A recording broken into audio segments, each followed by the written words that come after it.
A very good evening, class 10th and class 12th.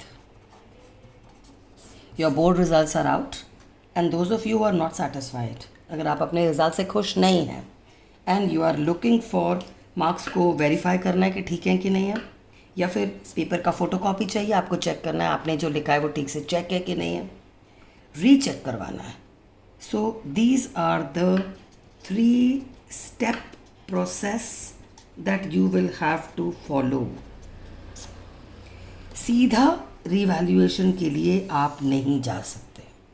पहले आपको marks verification की application देना है, then you have to give. ये जब दे दें तो फिर आप उसके लिए फ़ोटोकॉपी मांगेंगे. वो करने के बाद ही आपके मार्क्स रिवैल्यूएट होंगे. मतलब दोबारा अगर पेपर को चेक करवाना है तो क्वेश्चन वाइज चेक होगा और क्वेश्चन वाइज चार्जेस लगेंगे. This is the update bye Seema Makhijani about the process to be followed अगर आपको रिवैल्यूएशन कराना है according to the latest circular of CBSE.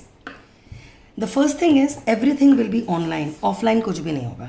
Application form भी ऑनलाइन जाना है और आपको फीस भी ऑनलाइन भरनी है. जो फीस भर सकते हैं that can be via credit card, debit card या net banking. Money order, demand draft, cash या चेक आर नॉट अलाउड. ये स्टेप से आप फ़ी नहीं पे कर सकते. एप्लीकेशन फॉर्म भी अगर इनकम्प्लीट हुआ या आपने किसी के थ्रू CBSE के सेंटर में भेजा तो it will not be accepted. तो it has to be online. सब कुछ ऑनलाइन होगा. मार्क्स बढ़ भी सकते हैं और मार्क्स कम भी हो सकते हैं. ऐसा नहीं है कि मार्क्स कम हुए तो जो हायर मार्क्स हैं वो ले लिए जाएंगे. ऐसा नहीं है. इवन इफ़ 1 मार्क का डिक्रीज़ हुआ ना तो वो भी आपके मार्कशीट में आएगा और आपको नई मार्कशीट मिलेगी. So please think twice. दोबारा सोच लेना. Only if you are 100% sure कि there is an error, only then apply for your verification first.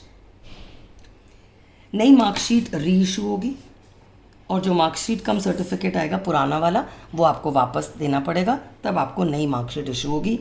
In case of increase और डिक्रीज ऑफ मार्क्स जो भी होगा, दोनों चीज़ों के लिए even if it is 1 mark का बड़ी हो या 1 मार्क कम हुआ हो, आपको वो आपके न्यू मार्कशीट में एक्सेप्ट करना पड़ेगा. एक लॉगिन अकाउंट होगा CBSE के वेबसाइट पे जाके आपको लॉगिन करके सारा process, application fee, processing, application form, processing fee, सब उस लॉगिन अकाउंट के थ्रू होगा. सारी इन्फॉर्मेशन, अगर आपके मार्क्स चेंज होंगे या नहीं होंगे, वो इन्फॉर्मेशन भी आपको उसी लॉगिन अकाउंट से मिलेगी. मतलब एक बार आपने एप्लीकेशन फॉर्म भर दिया, फ़ी सबमिट कर दिया, तो भी चेक करने के लिए कि क्या हुआ आपके रिज़ल्ट का, ऑल इन्फॉर्मेशन CBSE आपको उस लॉगिन अकाउंट के थ्रू ही कन्वे करेगा. अगर आपको अपने आंसर शीट का फ़ोटोकॉपी चाहिए तो ये करने के लिए पहले आपको वेरिफिकेशन ऑफ मार्क्स की एप्लीकेशन डालनी है. फ़ोटोकॉपी ऑब्टेन करने के लिए पहला स्टेप वेरिफिकेशन है. अगर वेरिफिकेशन ऑफ मार्क्स आपने करवा दी और आप सेटिस्फाइड नहीं हैं तब आप photocopy of your answer sheet मांगेंगे. फ़ीस एंड प्रोसेसिंग चार्जेस क्या हैं? अगर आपको सिर्फ वेरिफिकेशन करवाना है अपने सब्जेक्ट का, मेरे ख्याल से उसमें पूरे टोटल ऑफ मार्क्स चेक हो जाते हैं. टोटलिंग रीटोटलिंग टाइप हो जाता होगा. दैट इज़ चार्ज्ड एज ₹500 पर subject.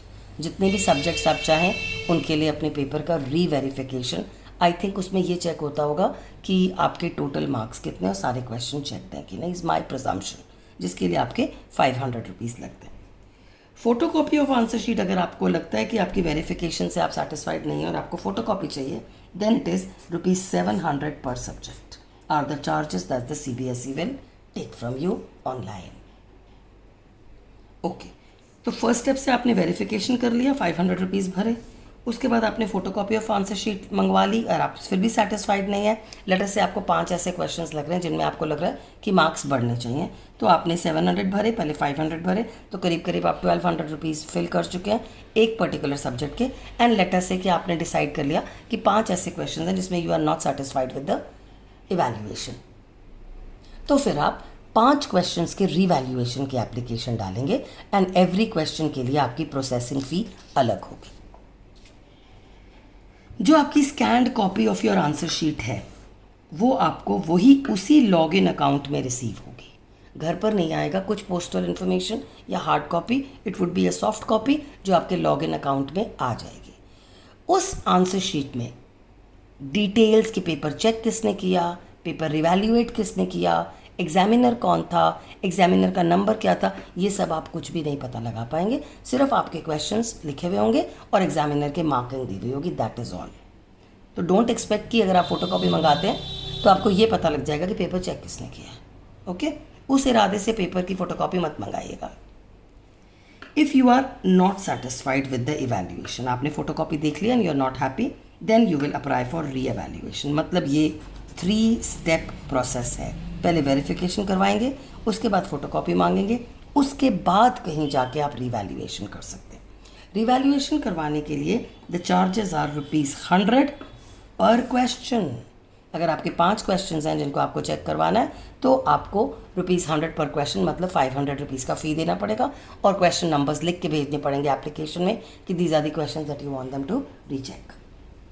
So please before you do everything, ये काम करने से पहले एक बार CBHC साइट पे जाकर marking scheme of your question subject देख लीजिएगा, क्योंकि एग्जामिनर्स जो हैं जो इवैल्यूएशन चेकिंग करते हैं पेपर, वो एक पर्टिकुलर मार्किंग स्कीम फॉलो करते हैं। तो अगर आपने मार्किंग स्कीम देख रखा होगा तभी आपको समझ में आएगा कि एक्सपेक्टेड आंसर क्या था और आपने क्या लिखा है। Only then think about revaluation. बिना मार्किंग स्कीम देखे रिवैल्यूएशन करवाने के बारे में मत सोचिएगा। Lastly and the most important, even if 1 mark कम हुआ है या 1 मार्क बढ़ा है, पहली बात कम होगा तो कम वाले मार्क्स लगेंगे, पहले से जो ज़्यादा थे वो नहीं लगेंगे। तो अगर 1 मार्क भी कम होगा ना तो आपको नई मार्कशीट इशू होगी। ऐसा नहीं होगा कि 1 ही मार्क कम है तो CBSE कह दे कि जी कोई बात नहीं। So it will be reflected, you will be getting a new mark sheet, will be issued again, and that will be, I think it will go into your DigiLocker. I hope I have clarified all your doubts about your verification of marks, how to get the photocopy of answer sheet and revaluation. This is the 3-step process. The date by which this can be done is still not declared. I am waiting for the CBSE circular for the dates of this application or when will this process be open on the website. ये date the CBSE will soonly declare so that you can take a call on it. तब तक के लिए आप अपने marks को दोबारा check कर लीजिए। एक बार CBSE साइट पे जाके मार्किंग स्कीम को चेक कर लो और उसके बाद अपने आंसर्स ध्यान कर लो कि आपकी गलती तो नहीं है। उसके बाद रिवैल्यूएट करके गिव इट अ थॉट कि आपको वेरिफिकेशन करना है कि नहीं। Is that okay? So all the best, do well. This is Seema Makhijani and you are watching my channel by which I am trying to make your process of result watching and correction of marks, if any, easier. Bye. Do well in life.